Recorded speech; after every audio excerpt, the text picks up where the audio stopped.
Hello friends, this is Sarfaraz. Welcome to Dynamic Mantra. आज आपको एक ऊर्जा के साथ, एनर्जी के साथ बने रहना है। इसमें आज एक ऐसे मनोवैज्ञानिक का थ्योरी और एमसीक्यूज को पढ़ेंगे जो सभी टीचिंग एग्जाम पे टॉप पे रहता है। हर बार के टीचिंग एग्जाम में आपको देखना ही है देखना, तो इसलिए हम लोग को उसको जानना बहुत जरूरी हो जाता है। उसका नाम है जीन पियाजे। यानी जीन पियाजे कौन था, कहाँ का वैज्ञानिक था, जन्म कब हुआ था, उसकी मृत्यु कब हुई थी, सारे सवालों का जवाब, किस पे वो बात करते हैं, सारे पॉइंट्स को आज हम लोग देखेंगे। तो एक एक करके आप क्लास में बिल्कुल बने रहेंगे। पूरे क्लास करने के बाद जीन पियाजे से जितना भी क्वेश्चन आएगा, अब की बार सीटेट में 130 पार के साथ का टारगेट मेरा आसानी से पूरा होगा। तो हम लोग आज जीन पियाजे को देखते हैं। जीन पियाजे, जीन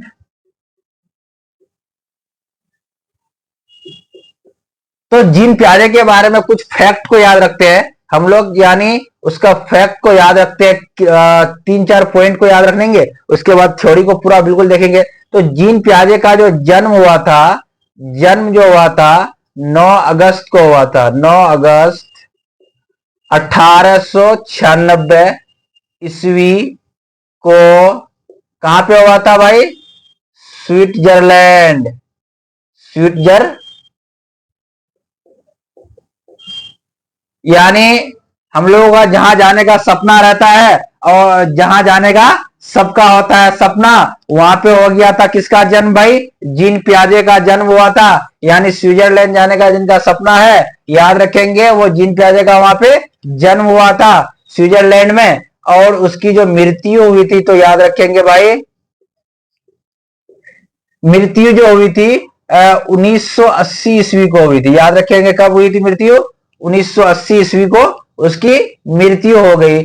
अब आगे एक पॉइंट और याद रखेंगे, वो कौन सा सिद्धांत दिया था भाई? तो संज्ञानात्मक विकास का सिद्धांत दिया था। संज्ञानात्मक विकास। कौन सा विकास का सिद्धांत दिया था? Cognitive, cognitive development.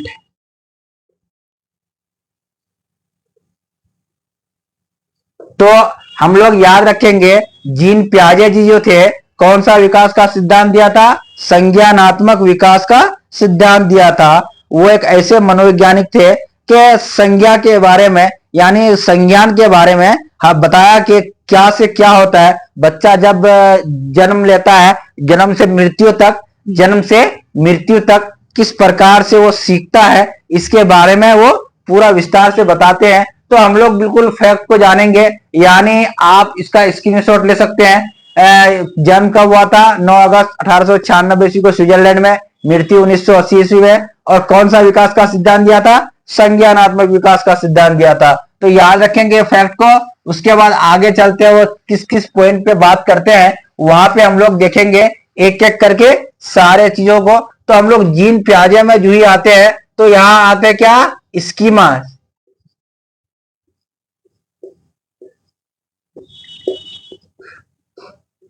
स्कीमा की बात करें, अगर स्कीमा होता क्या है, स्कीमा जो जीन पियाजे जी ने बताया कि स्कीमा, तो स्कीमा होता क्या है, इसको हम लोग जानेंगे। तो स्कीमा में फर्स्ट लेटर कौन सा है भाई? एस है। फर्स्ट लेटर क्या है? एस है। तो एस से क्या लिखेंगे? स्टार्टिंग। एस से क्या लिख देंगे? स्टार्टिंग। यानी स्कीमा उसको बोलते हैं जब एक बच्चा जन्म लेता है, जब एक बच्चा जन्म लेता है, तो उस बच्चे के दिमाग में कोई सा भी पिक्चर, किसी भी चीज के बारे में जानकारी होता तो नहीं है। लेकिन जब बच्चा जन्म लेता है, कुछ टाइम के बाद उसको हम लोग बताते हैं कि ये तुम्हारे पिताजी हैं, वो तुम्हारी माताजी हैं, वो सिस्टर है। तो उसके दिमाग में फर्स्ट टाइम में जो इमेज बनता है, यानी आप ये कह सकते हैं कि जो बच्चे का जो रियल फादर है, रियल यानी वास्तव में जो पिता है, अगर उसको छोड़ के बच्चे को दूसरे के बारे में भी बता दिया जाए कि वो तुम्हारे पिताजी है फर्स्ट टाइम में, तो बच्चा जो होता है उसी को हमेशा पिता मानेगा। क्योंकि फर्स्ट टाइम जो इमेज बच्चे के दिमाग में डाला जाएगा, वो इमेज उसका याद रहेगा कि वो मेरे पिताजी है। आप इस बात को याद रखें कि फर्स्ट टाइम में जो पहली बार में स्टार्टिंग में जो इमेज बनता है बच्चे के दिमाग में उसको हम लोग क्या बोलेंगे, स्कीमा बोलेंगे।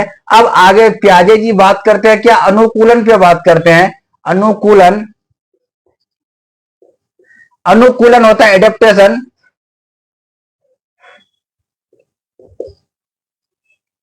तो अनुकूलन हम लोग किसको बोलते हैं, अनुकूलन किसको बोलते हैं, स्कीमा तो समझ गए कि फर्स्ट टाइम यानी स्टार्टिंग में जो इमेज बनता है दिमाग में उसको हम लोग क्या बोलते हैं, अनुकूलन बोलते हैं, सॉरी स्कीमा बोलते हैं। अब अनुकूलन को आप, तो अनुकूलन, अनुकूलन का मतलब हुआ अपनाना। अपनाना का मतलब हुआ जैसे हम अपने इन्वायरमेंट से, अपने वातावरण से, वातावरण में जिस प्रकार से हम लोग ढल जाते हैं उसको हम लोग क्या बोलेंगे, अनुकूलन बोलेंगे। अपने आप को पर्यावरण, वातावरण, इन्वायरमेंट में ढालना ही क्या कहलाता है, अनुकूलन कहलाता है। या सीधी भाषा में याद रखेंगे, किसी भी चीज को अपनाना अनुकूलन कहलाता है। अनुकूलन जो होता है दो तरीके से उसका दो भाग में हम लोग बांट देते हैं कि एक होता है सेम टू सेम अपनाना, यानी एज इट इज को अपनाना, जैसे को तैसा। और दूसरा क्या होता है भाई, चेंज करके यानी मॉडिफाई करके उसको बताना। तो हम लोग याद रखेंगे, सबसे पहला क्या याद रखेंगे कि आत्मसात्करण।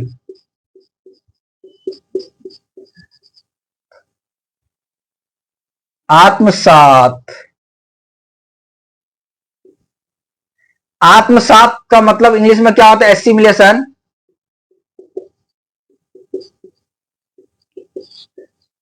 तो याद रखेंगे आत्मसात किसको बोलते हैं, आत्मसात करना, आत्मसात करना किसको बोलेंगे, उस चीज को बोलते हैं एक एग्जाम्पल से, एक उदाहरण से आत्मसात को हम लोग समझते हैं।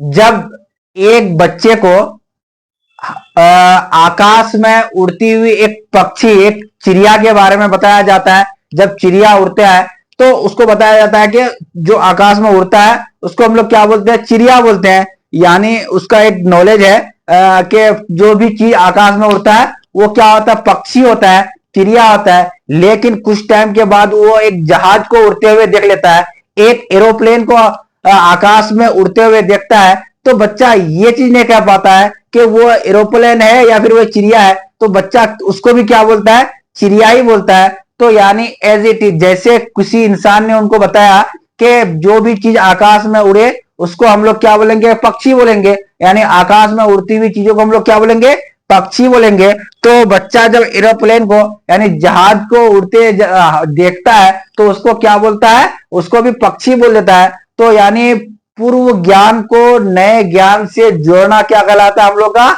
आत्मसात्करण कहलाता है। तो हम लोग याद रखेंगे पहले के ज्ञान को उसमें ही ऐड कर देना आत्मसात्करण कहलाता है, एसिमिलेशन कहलाता है। याद हो गया, आत्मसात्करण किसको बोलेंगे, यानी जब बच्चा किसी भी दो चीज में फर्क नहीं कर पाता है, एज इट इज बोल देता है, एज जैसे को तैसा, जैसे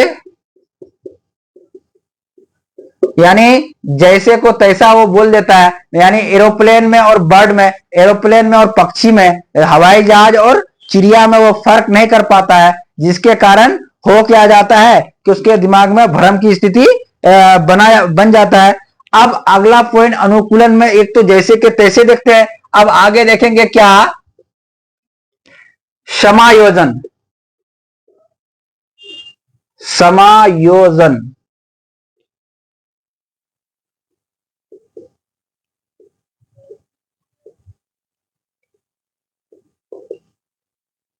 समायोजन को हम लोग क्या बोलेंगे, तो एकोमोडेशन के बारे में जानेंगे। समायोजन किसको बोलता है, तो हम लोग याद रखेंगे कि बच्चों को जब उस लेवल में पहुंच जाता है कि दो चीज को चेंज करके मॉडिफाई करके, समायोजन में याद रखेंगे मॉडिफाई, क्या याद रखेंगे भाई, MODY, मॉडिफाई याद रखेंगे। यानी समायोजन उसको बोलते हैं बच्चा जब एक चीज में फर्क, एक दो अलग अलग चीज में फर्क करने पा जाए। जैसे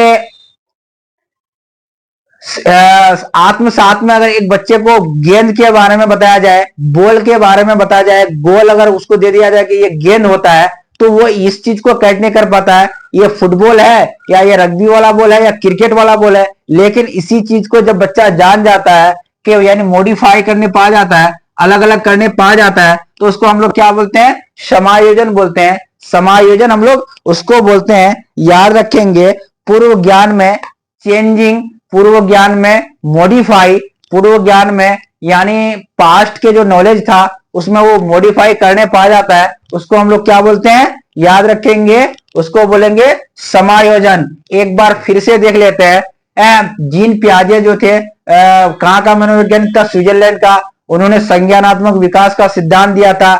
स्कीमा होता है कि जब बच्चे के दिमाग में स्टार्टिंग में फर्स्ट टाइम में जो इमेज बनता है, पिक्चर बनता है, उसको हम लोग स्कीमा बोलते हैं। स्कीमा के बाद चलते हैं अनुकूलन में, जो एडेप्टेशन में चलते हैं, उसमें अपनाने को बोलते हैं। पर्यावरण, वातावरण, इन्वायरमेंट में हम लोग जब ढल जाते हैं उसी को अनुकूलन बोलते हैं। अनुकूलन को दो भागों में हम लोग बांटते हैं। आत्मसात एसिमिलेशन में बोलते हैं। एसिमिलेशन उसको बोलते हैं जब बच्चे को एज इट इज, जैसे को तैसा वाली बात होती है, जो चीज के बारे में बता देते हैं। यानी अब कुत्ता और बिल्ली में अगर वो फर्क नहीं कर पाता है, उसके बाद दूसरा चिड़िया और एरोप्लेन में वो फर्क नहीं कर पाता है। अगर उसको चिड़िया के बारे में नॉलेज है तो आकाश में हर उड़ती हुई चीज उसको पक्षी ही लगे, उसी को हम लोग क्या बोलते हैं? आत्मसात बोलते हैं। लेकिन समायोजन किसको बोलते हैं? जब बच्चा मॉडिफाई करने पा जाता है, उसको अलग अलग करने पा जाता है, उसको हम लोग क्या बोलेंगे?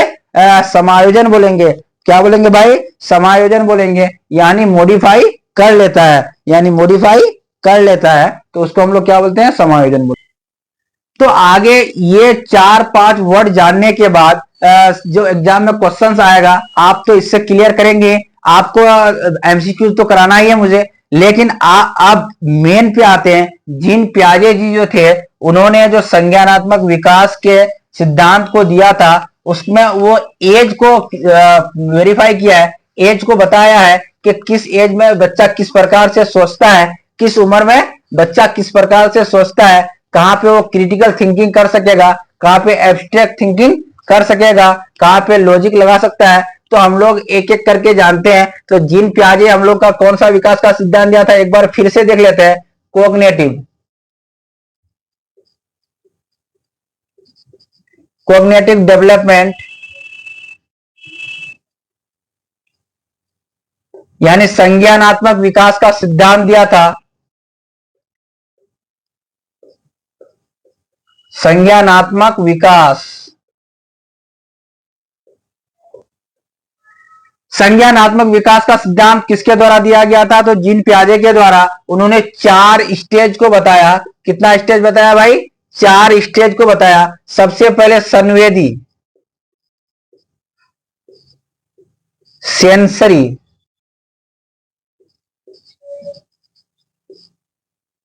संवेदी सेंसरी स्टेज,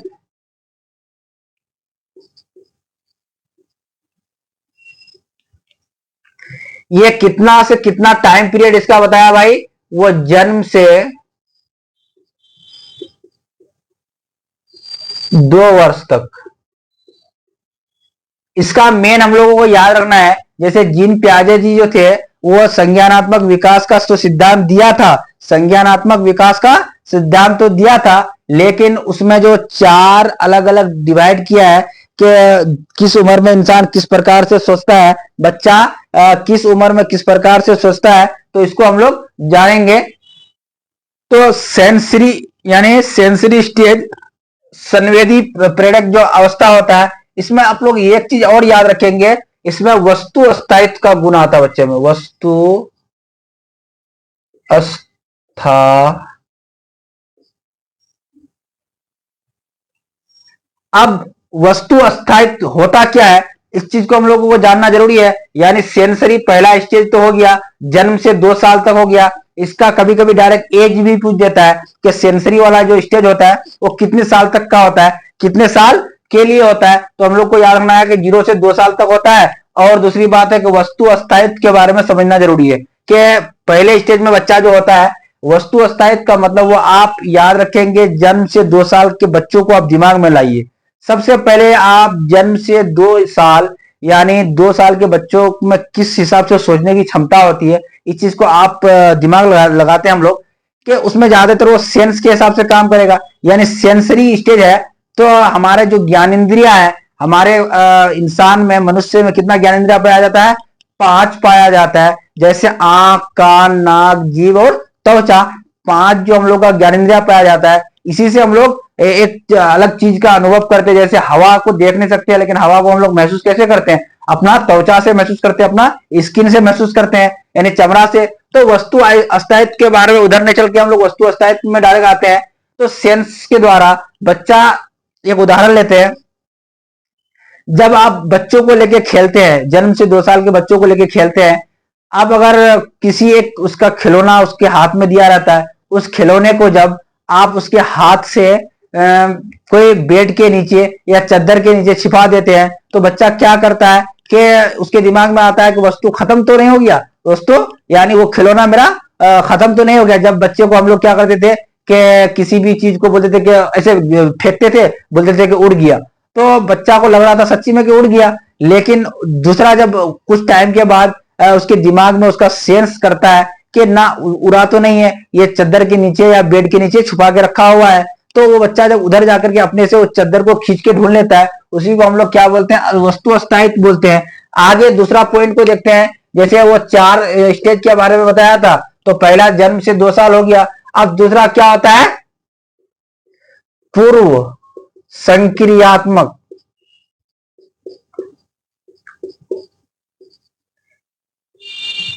तो पूर्व संख्या क्रियात्मक को इंग्लिश में बोलते हैं प्री ऑपरेशन।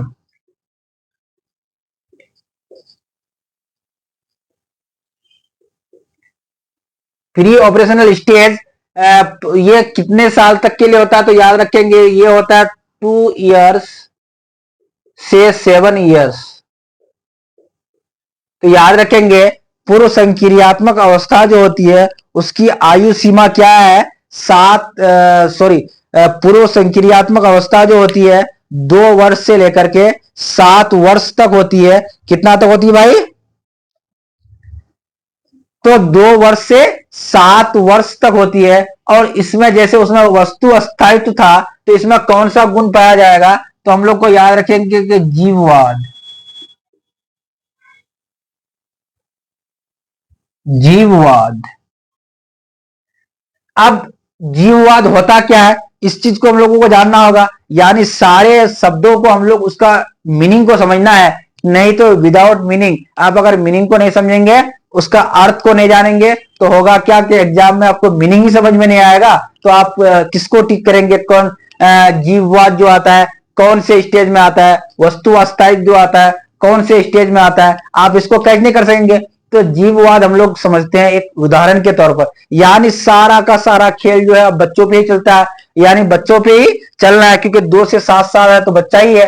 तो जीववाद का मतलब हुआ, एक उदाहरण के तौर पर, आप बचपन में देखते थे या अभी भी देखेंगे कि बच्चे को जब एक गुड्डा लिए दिया जाता है, यानी एक टेडी बियर जिसको हम लोग बोलते हैं, वो देते हैं, तो बच्चा उसके साथ बहुत अच्छे से खेलता है।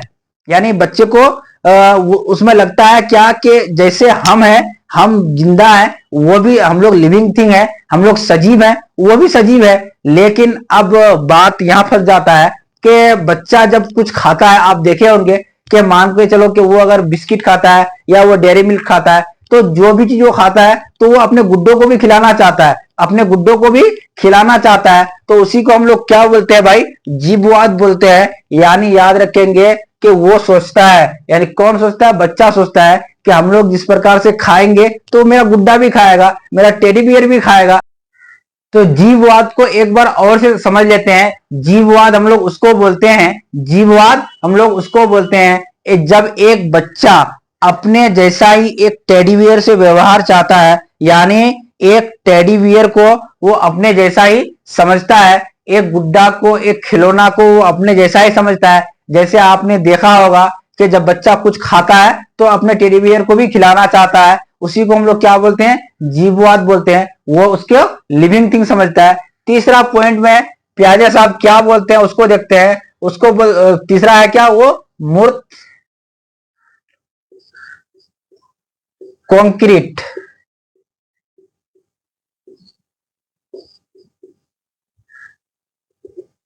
यानी मूर्त अवस्था किसको बोलेंगे? उसका एज कितना होगा भाई? तो आप जब जन्म से 2 चले गए, 2 से 7 भी हो गया, तो हम लोग को याद रखना है कि 7 वर्ष से 11 वर्ष। हम लोग इसमें क्या याद रखेंगे, 7 ईयर टू 11 ईयर, यानी 7 साल से लेकर के 11 साल तक कॉन्क्रीट मूर्त अवस्था में बच्चा रहता है। इसमें वो लॉजिक लगाता है, याद रखेंगे। लॉजिक किसको बोलते हैं, मूर्त किसको बोलते हैं, इस चीज को हम लोग समझते हैं। मूर्त अवस्था जो होता है, आप बच्चे की उम्र जब 7 साल है, बच्चे की उम्र 7 साल से 11 साल के बीच में है, तो हम लोग को दिमाग में तो रखना है ये कि बच्चा किस प्रकार से सोच सकता है। तो 7 साल से 11 साल में बच्चा मूर्त उसको बोलते हैं जब किसी भी चीज को देख करके, उसको छू करके, किसी भी चीज को देख के, यानी उसको सी एंड टच, यानी वॉच एंड टच, यानी उसको देख भी सके और उसको महसूस भी कर सके, उसको हम लोग क्या बोलते हैं, लॉजिकल, यानी किसी चीज को देख के सोचने की क्षमता को हम लोग को क्या बोलना होता है, लॉजिकल होता है। जैसे अब मान के चलो कि कोई बच्चा हेलीकॉप्टर को देखा या किसी अन्य चीज को देखा, तो उसके बारे में वो सोचता है कि ये कैसे बनाया जाता है, ये कैसे बनता है, यानी देखने के बाद जो चीज को सोचते हैं हम लोग उसको लॉजिक बोलते हैं। अब 4th नंबर में हम लोग देखते हैं लास्ट प्याजे साहब क्या बताते हैं। लास्ट में बताते हैं अमूर्त, अमूर्त चिंतन, या इसको आगे हम लोग क्या बोल सकते हैं, एब्स्ट्रैक्ट थिंकिंग, अमूर्त चिंतन, या फिर हम लोग क्या बोल सकते हैं इसको, फॉर्मल स्टेज। क्या बोल सकते हैं, अमूर्त या फॉर्मल, अमूर्त चिंतन या फॉर्मल। फॉर्मल स्टेज जो होता है, आप फॉर्मल स्टेज के बारे में समझते हैं। इसकी आयु सीमा कितना है, 11 वर्ष एंड एबव,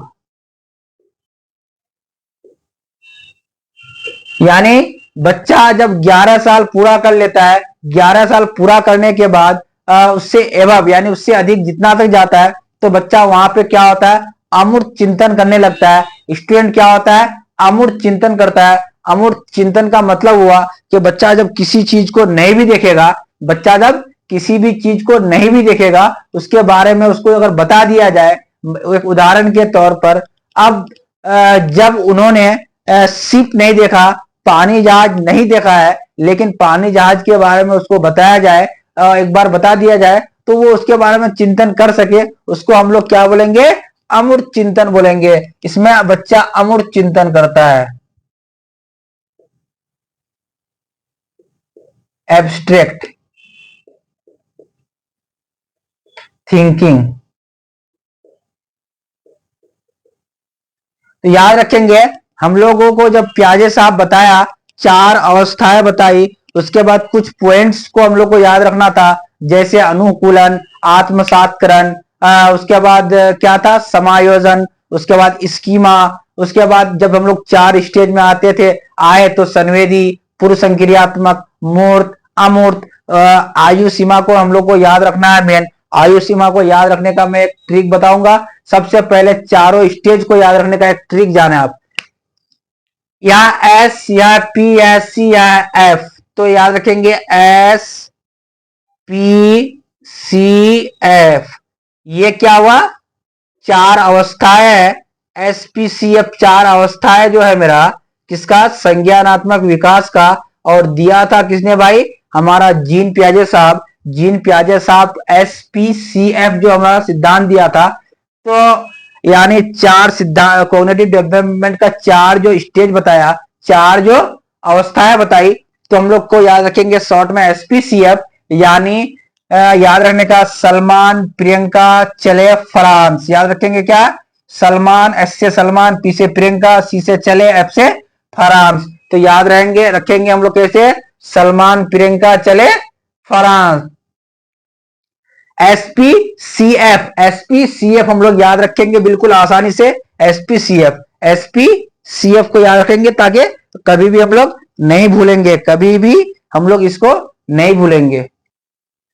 तो आज के क्लास में आपको कैसा लगा, थ्योरीज को करना ठीक रहता है या डायरेक्ट एमसीक्यू सही है। अगर आप बोर हो जाते हैं थ्योरी में तो मैं एमसीक्यू ही डायरेक्ट कराऊंगा, लेकिन मेरी मानना है कि आप जब थ्योरी पढ़ लेते हैं तब एमसीक्यू करते हैं तो आपको सारा जो होता है इजी लगता है।